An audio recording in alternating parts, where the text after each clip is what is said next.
Hey y'all, welcome back to my channel. Thank you for joining me. This is Gail, Noisy Chair. Sorry about that. Eventually I'll get a new one. I just have some outgoing summer mail. Now I will say, you might have noticed I haven't been around in quite a while. Over the last 6 months, I just haven't crafted at all. This took me like 6 months to make. This was supposed to be birthday mail for April. April. It is September now. Oh, hi, Claude. And just like old times, at least some things never change, that Claude gets in my video. If you're going to be down there, at least show your cute little face. And so this is birthday mail for Shamika, who's Mika Boo 32. And you should go check her out on YouTube, be in the Boo crew. And I kind of, I don't know. I'm just behind on creating. I'm behind on watching channels. I'm behind on everything. But I think I honestly just wasn't feeling summer. I just wasn't very inspired. But I have since started Halloween, and it seems to be going a little better. So I've just created 3 things. I will just go through them one by one. I might have to see if I can you just, that's gonna die. Okay, cool. Why do you do this? I have a pocket letter, and I used Garden Party for the pocket letter. I'm really happy with how it turned out. I kind of got stuck on it for a while. I was going to do the film strip pages, but I just was not inspired at all by that like horizontal. I just couldn't do it. So I went ahead and just did a traditional pocket letter, and then I used Garden Party. I used some dies from my stash. I did a little sequins mix in the middle. This is some embossed paper from an old Michael's 6x6 paper pad. So I'll just start at the top. I just have one of the ephemera pieces, and I use some stickles and Nouveau drops to give it some texture, and just some little bitty flowers down there. And here I have muted the busy paper by just sewing some vellum over top, and then I sewed the little grow sentiment. On this panel, I just have a little rosette and a sticker from the cardstock stickers. This one I've just used one of the ephemera pieces. This little girl is from the clear stickers, and then one of the puffy stickers. Obviously my sequin mix, I just covered up with the little vellum, little Tweety bird, so cute. And then I covered up my stitching with the heart trim. I believe that was Valentine's trim from the dollar spot at Target ages ago. I just used chipboard pieces on this little panel.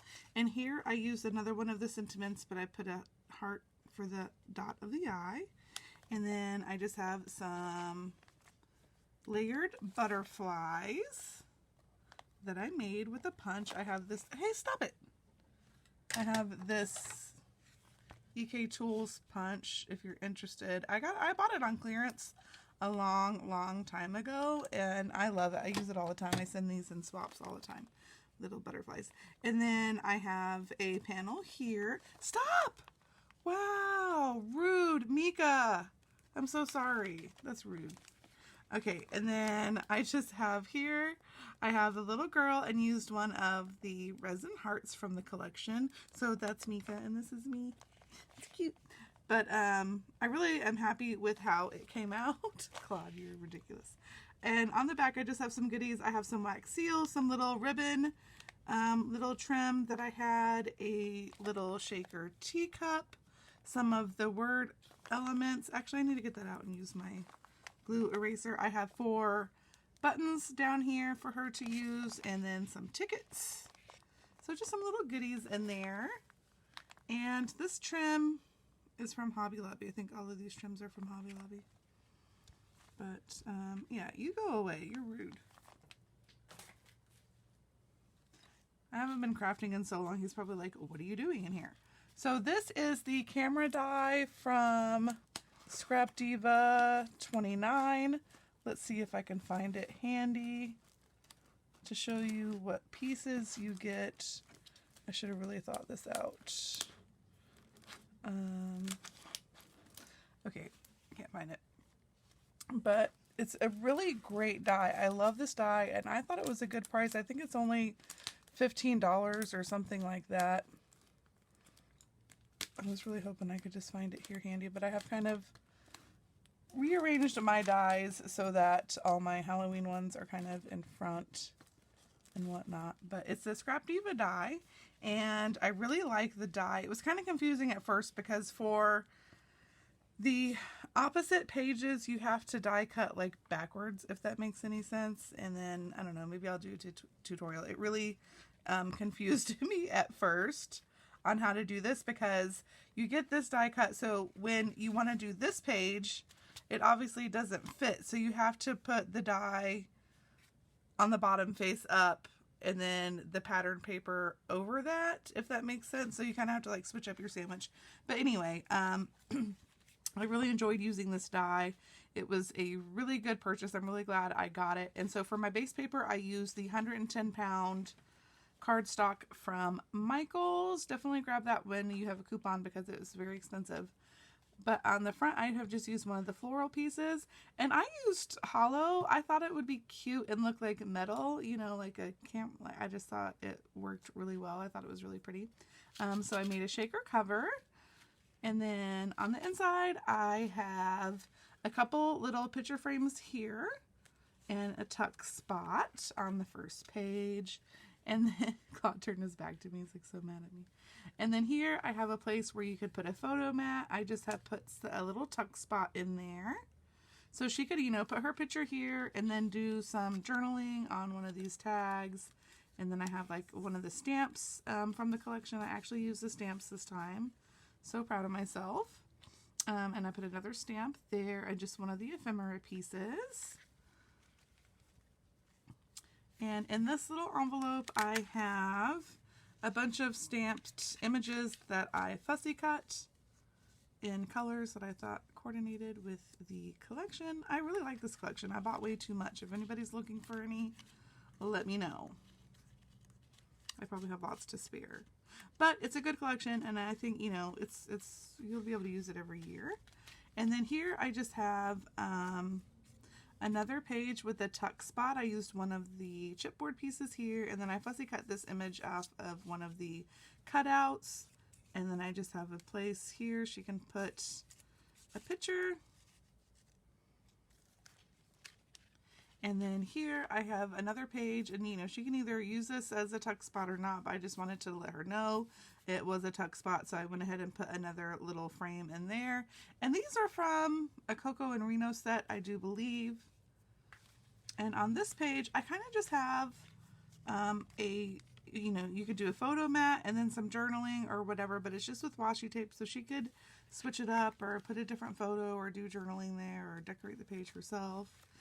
And then I made a little pocket with one of the ephemera pieces here and used one of the clipboards from the collection. I don't know if she got Round Trip. Maybe she did, but I just put some of the little cutouts and ephemera pieces there in the clip. I have a wax seal and one of the mini puffy stickers, and this is one of the cardstock stickers. And on the last page, I just made a little a tuck spot there with just a half page of the die cut and put her name in the thickers from the collection. And here I just have a bunch of little die cuts like airplanes and tickets and travel themed die cuts, and then these are all travel themed words and little thought bubbles. So that would be fun, and she can kind of put those throughout the album if she likes. And the back I just left plain. I was going to use my cinch, what do you call it? Disc punch cinch that I bought and haven't used yet, but I kind of messed up here. If you're going to make this album and you haven't started it yet, stop it. You're bad. You're a bad boy, but I still love you. And you have a primordial pooch and it's cute.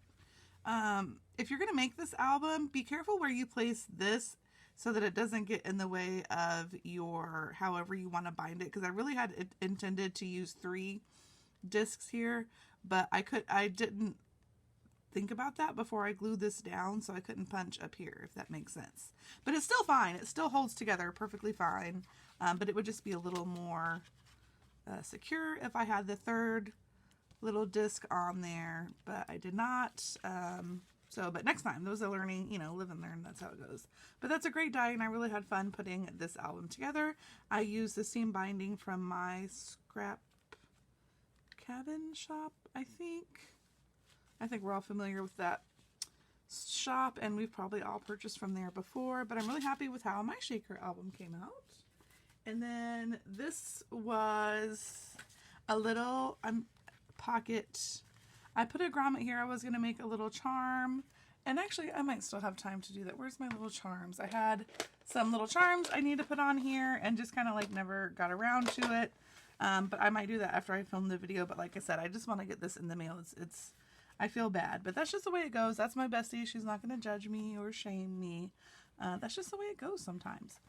But this is a pink strawberries tutorial. I will definitely link it down below. It was a very quick and easy project to put together, and it ended up holding a lot of embellishments. I didn't do any kind of closure or anything, and honestly, if I wasn't just like giving up, I would probably embellish this part, but then it's going to interfere with the closing or whatever. So, but I just obviously used Garden Party. I think this is the Basil cardstock from Joann, the single sheets when they go 10 for 2. Stock up on that. It's really sturdy, and with the matting, it makes it it's pretty sturdy. So for the inside, I have 2 teacup shakers, and then I have 4 of the layered butterflies that I have just kind of put on an acetate strip. Well, I use transparency film because it's much cheaper than acetate, so I put it on there. And I had these bags left over from a craft fair I did before COVID, so I wanted to use those, so I just packaged them up that way. Pardon my tongue tie. And then for the bottom, I just have some button flares here. Now, she has the button maker, but she hasn't used it yet. She got one, and it messed up. And so they sent her another one, but she hasn't used it yet. But I sent her some button flares just from the collection. And again, I've been obsessed with like packaging with acetate or acetate and vellum. So that's what I did. Cute little flares. Lots of uses for those. You could put them on a rosette. You could they're so cute. You could just pop them on a project anywhere. And then I just have one of these bags from AliExpress, and then popped a little, I hate doing bag toppers, so I just put a little rosette on there, and she can reuse that in one of her projects if she likes. And then I have my shaker bows that I do with vellum. And I really like the muted look that the vellum gives instead of using the transparency film or acetate. It just gives it a really soft look. And then I use the button flares for the centers. And I love this die. I love gifting these bows. They're quick and easy to put together. The only thing to be careful with when assembling these bows is that they're not symmetrical. So you have to line up before you glue anything. Make sure that your bow is going the right way, because you can't invert this piece. So if you I know that kind of doesn't make sense unless you're using the die, but if you have any questions, just leave them in the comments below or message me and I'll show you what I'm talking about. I probably won't use this die for Halloween, but I will bust it out again for Christmas. I love this die. It's just a good size bow. It's not too big, it's not too little. There's easy to put together. I use the Dollar Tree foam board for that, which the only thing there that sucks is you have to use your hand crank machine. My switch won't work for that, and then I don't like using my Cricut for that. But it always, they work up really quickly. And then I have some goodies and stuff for her. I don't know. Let's see, do I have them even ready? She said she could never find the, oh, well, hello there. Look at this pooch. This is what I call a primordial pooch. It's probably a danger zone. I'm probably going to get attacked. But I have one. If I can fit this in the box, I'm going to send it. I think these are available nationwide now. But when they first came out, they were very coveted and you couldn't get them. So I am going to send her a cake. If it fits in the box, I'm going to send it. She said she always has trouble finding these little scribe pins for a pokey tool. So I got her a pack of those. And her... Not to call her out, but I think she would be fine sharing it. Her favorite emoji is the poop emoji, and I found these poop string lights at Dollar Tree. I thought those were super cute, And then I do have a gift for her. It is I found it at Tuesday Morning for $20, the laser square, the We Are Memory Keepers laser square. So that is going to be her main gift. It's already wrapped. And then I probably have some candy here somewhere. Yeah, I have candy. So, let's see. These are cookies and cream truffles. So can't go wrong with that. And that is basically all I have for Mika. I'm so sorry it's so late. I'm so ashamed. But you know what? That's just life. And that's just how it goes. And I'm not going to beat myself up. Life is hard enough right now we have multiple pandemics. We have inflation. We have fuel prices, gas. I mean, everything is just out of control. So I'm just going to let myself off the hook. I've been doing plenty of other things in the meantime when I've kind of taken here a little hiatus from crafting, but I must say that I am very, very glad to be back crafting, and Halloween seems to be going way better. So hopefully I'll have another video shortly to follow this one. I hope you guys have a great day. If you have any questions, leave them in the comments below, and Claude and I will see you later. Thank you.